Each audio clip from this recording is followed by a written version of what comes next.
Welcome back to Beginner's Breadboards, my electronics learning journey. Today we're looking at an inverter using NPN and PNP BJTs.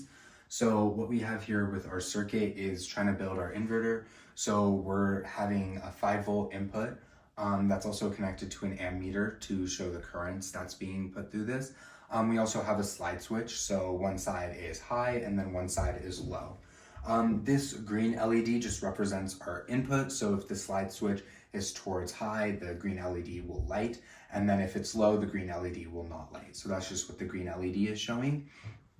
And then this is kind of what really makes up the inverter. So we have our input. This is either going to be 5 volts or 0. And then this kind of separates into two branches. Each has a 1K resistor, and then that goes to the base of the respective transistors. So this one on top is the PNP transistor, and then here we have the NPN transistor. So the way this works is when there is 5 volts coming into the input, and that's on this table here. What's on the N base will be about 0.75 volts, and the P base will have 5 volts here. And because this will be 5 volts and this will be 5 volts, nothing will happen up here, but then this one will conduct because there's the voltage difference.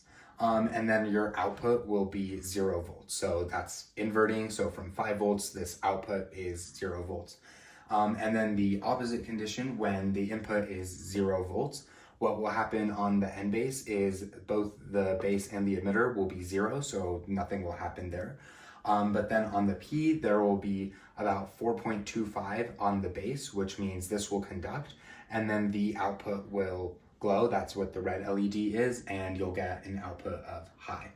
The reason we have these 1K resistors are to kind of isolate the two systems, because if not, there would be problems with the current, because you would get either a full 5 volts or 0 volts here, and that would push really high currents through these transistors, which would break the circuit. So we need these 1K resistors to kind of isolate the two systems. So the way the currents kind of move through here, because you'll always have a static current of about 4.25 milliamps, and that's what will be shown on the ammeter. So when the input is high, you'll have a current that goes through the switch high and then into the second resistor and then the NPN transistor. So the current will kind of go like this. And then when the input is low, it'll kind of be the opposite. The current will flow through the PNP transistor, through the first resistor, and then towards the switch. For showing these static currents with the ammeter, because of these LEDs, when we use the circuit, the currents will appear to be larger. But what we can do is just remove the two LEDs, and then the ammeter will show the actual static current throughout the system, which will be about 4.25 milliamps. And the reason BJTs aren't very commonly used to actually manufacture the logic gates and do all of that is because of the static currents, as well as needing these resistors. These need to be pretty large values, and let's say we put like a 1 mega ohm resistor, that would decrease the current, but that's a very difficult thing to actually manufacture. So that's why typically MOSFETs are used instead of BJTs. This is our circuit that's all connected up. We're using a 5 volt supply here, and then we've connected this in series with our ammeter. So this is showing you the total current, which again, as I said, it will show a little higher because we're using LEDs to show what the inverter is doing. So right now, this is everything that's on our breadboard. This is the slide switch. So one side of it goes to ground and then the other side to 5 volts. And then this cable is what the input signal actually is. Right now it's set to the ground or 0 volts. So this green LED is not lighting. That's the input LED because this is at 0. Now this is, again, the input that goes into the two 1K resistors here.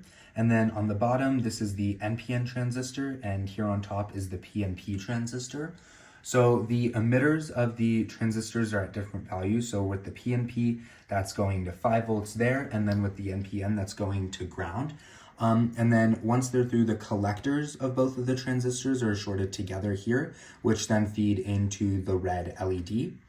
And then the bases of the two transistors just take the input signal that goes through the two resistors.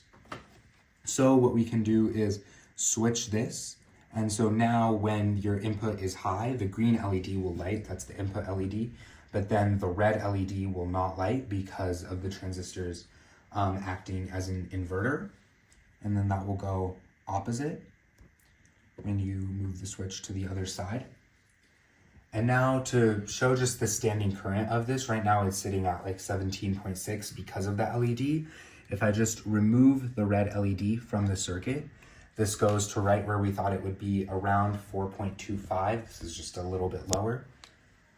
And then we can switch it to the opposite side and then also remove the green LED. And then you get about the same thing. This one's showing 4.17, but around about 4.25 milliamps. Okay, just to show the operation of the inverter again with the LEDs. Right now our input is at 0 volts, which means that the green LED will not light, but the red LED after the inverter will. And then that's our current with the LED active as well. And then we can move the switch over to the 5 volt input, and where the green LED will light, but the red LED won't.